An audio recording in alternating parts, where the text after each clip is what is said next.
بسم الله الرحمن الرحیم. قدرمنو اورېدونکو او لیدونکو، زه یم کامران د سمغړۍ په بازار کې د مذاکرې د پاک فوج سره خپل محبت او د خپلې مینې اظهار کړي.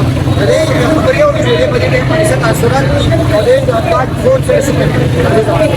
دا راته ووایه ورورې چې نن تاسو دلته د څه لپاره راوتي یې؟ بسم الله الرحمن الرحیم. لمبه خو موږ تاسو مننه کوو چې تاسو زموږ د پروګرام له کوریج ورکو. موږ راوتی یو اصل کې 13 مئی باندې چې کوم حادثات شوي دي نو د هغې مذمت کوو. نو په کار پاکستان دی، زموږ خپل ملک دی، زموږ خاوره ده، موږ خروج کوو، پاتې کېږو، رهن سهن زموږ هر څه دلته دي. نو موږ خو پاک فوج سره هم یوجهتي کوو. پاکستان دی، موږ د دې مطلب زموږ ملک دی، موږ پکې پاتې کېږو. او زمونږ د شهداو چې کومه بې حرمتي شوې ده، که تاسو خیال کړئ مردان کې، پنډۍ کې کور کمانډر هاوس سوځېدلی دی، نو ډېر داسې واقعات نور هم شوي دي. نو موږ د هغې په حق کې راوتي یو، د هغې سره اظهار یکجهتي کوو. تاسو ویل غواړئ سره موږ خو دا وایو چې څوک زمونږ د ادارو یا زمونږ د پولیس یا زمونږ د آرمي خلاف دا کوي، دا موږ نشو برداشت کولی. سر موږ چې په امن کې یو سر او په آرام باندې یو، دا موږ د ادارو او د فوج او د پولیس په خاطر باندې یو سر او د دوی د برکته باندې یو سر. زمونږ د ادارو او د فوج او د پولیس مثال د مور او پلار دی. یو مور پلار خپل بچي دپاره خراب نه خوښوي سر، دا زمونږ مور پلار دی او دا زمونږ دا خاوره ده. په دې خاوره او په دې آرمي او پولیس او محکمو باندې به موږ خپل جاني او مالي قرباني ورکړو. سر بسم الله الرحمن الرحیم. موږ دې دپاره راوتي وو چې موږ فوج دی زمونږ که نه، نو فوج زمونږ احساسه ده. نو چې فوج وي نو پاکستان به وي، او چې فوج نه وي نو پاکستان بس نشته بیا. نو موږ څونه پورې چې د دې فوج مزارونو یا د شهیدانو بېزتي شوې ده، نو دا ښه کار نه شوی، ښه کار نه شوی. او موږ د فوج سره به یو موټی او ګپ سره ولاړ یو، ولې چې هغوی په 100,000 روپۍ تنخوا باندې په بارډر او په ګرمۍ کې او په کندو کې او په واورو کې هغه چې قرباني ورکوي په 100,000 روپۍ میاشت باندې، او موږ ځان له بېغمه خوب کوو.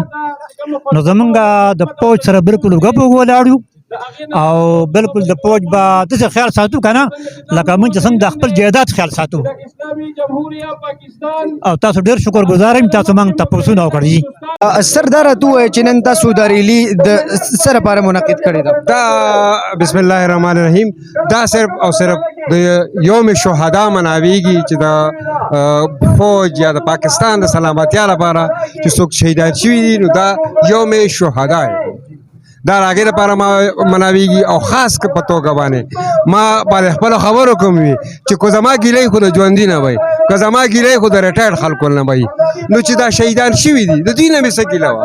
دوی کوم د ملک د سلامتیا ته نقصان رسولی یا په څه سکینډلز کې یا څه په مالي یا بې ضابطو کې ملوث کې، هغه خو شهید شوی دی. کیپټن ډېر کم ایج کیپټن هارډلی مطلب 25 ایئرز هغه ایج کیپټن چې جوړېږي، نو هغه دومره په کم ایج کې شهید شوی دی او د کارګل په لړۍ کې شهید شوی دی. او د انډین آرمي هغه ته خراج تحسین پیش کو چېرې د دوی دومره په بهادرۍ سره جنګېدلی دی چې دلته تاسو که تاسو ته څه اعزاز نه ورکوئ دلته موږ اعزاز ورکړو. او د هغې په نتیجه کې پاکستان قوم هغه له نشان حیدر ورکړو. نو د هغوی د یادګار بې عزتي کول، د میجر عزیز بټي د یادګارو بې عزتي کول، او ایون دغه خلاصه کې زه د هغوی یادګارو خو په دې ویډیو کې که تاسو وګورئ نو کلمې بورډونه لګېدلي دي او هغه خلک بله وړوئ. موږ دا خواهش دی چې دې خلکو چې کومې شهداو بې عزته کړي دي یا د پاکستان زمونږ ایسډ چې په هغې باندې حملې کړي، هغوی ته یو قرارې واقعي سزا ورکړي. ځکه چې زمونږ په شاته په تاریخ په هسټرۍ کې لاړ شو کم ملکونه چې تباه دي، لکه ایون به زه خپل افغانستان والم، زما قوم دی افغان دی، زم افغان یم، زما نسل هم افغان دی، یوسفزی یم افغان یم. نو هغوی چې دا دومره په 2-3 کاله په هغوی باندې کوم د خانه جنګۍ روانې دي، دا څه چې د هغه ځای خلکو خپل فوج بې عزته کړو، د خپل فوج مورال ډاون کړو، په خپل فوج باندې حملې وکړلې، او د هغې په نتیجه کې تر اوسه پورې امن نشته او نه د هغې اوس هم څه د هغې سیکورټي شته چې مستقبل قریب کې یا مستقبل بعید کې د هغې سره بسه کېږي. ملګرو دې ځای کې د مظاهرینو خبرې تاسو اورېدې. دی د پاک فوج سره د خپلې مینې او د عقیدت د اظهار دپاره راوتي دي. دی دا خبرې کوي چې د پاک فوج سره بېشکه تاسو که اختلاف ساتئ نو کوی شئ، خو د هغې کوم شهدا چې دي یا د هغې کوم کارنامې چې هغه ته نقصان رسول چې دا نه موږ د دې په حق یو نه په دې باندې موږ سره کمپرمایز کو